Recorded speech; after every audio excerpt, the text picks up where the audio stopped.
નાસિરનગર ડિમોલેશનનો મામલો પાલિકા ડેવલપર્સને પ્રોજેક્ટ માટે રસ્તા વિના પ્લોટની કાયદેસરતાનું સર્ટી મળે એમ ન હતું, એટલે નાસિરનગરના 100 મકાનો તોડી પડાયા. મ્યુનિસિપલ, પોલીસ અને બિલ્ડરનું સુનિયોજિત ષડયંત્ર. મંજૂરી નથી છતાં પ્રોજેક્ટનું કામ પણ શરૂ થયું નથી.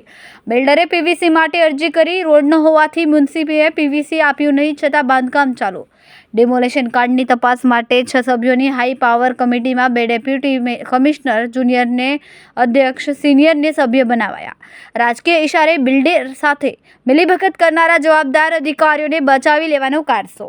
પહેલેથી જ વિવાદિત અધિકારીઓએ કમિટીમાં લેવાયા. જે પ્રકારે આજે લગભગ 10-11 દિવસ થવા આવ્યા છે ને, જે કાર્યવાહી થવી જોઈએ એ પ્રકારે કંઈક ને કંઈક ચાલતું હોય અને મારા લેવલે હું રજૂઆત કરવાનો છું અને કરી છે યોગ્ય જગ્યાએ.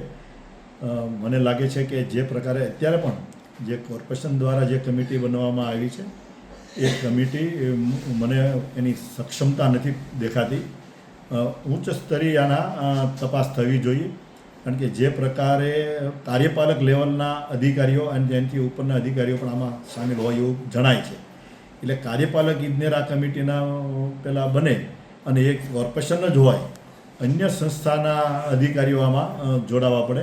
ઠીક છે, કમિશનરને લાગ્યું છે એટલે કમિશનરે એની પ્રાથમિક તપાસ માટે અત્યારે કમિટી નિમી છે, પરંતુ હું પણ હજી આગળ વાત કરીશ અને રજૂઆત કરવાનો છું કે આની માટે થોડી વ્યવસ્થિત રીતે કમિટી બને અને એ તપાસ કરે અને જે લોકોએ કાનૂન હાથમાં લેવાનો પ્રયાસ કર્યો છે અને જે પ્રકારે ડિમોલેશન થયું છે તો એની સામે સખત કાર્યવાહી થાય એ પ્રકારની કાર્યવાહી થવી જોઈએ, એ પ્રકારના મારા પ્રયત્નો રહેશે.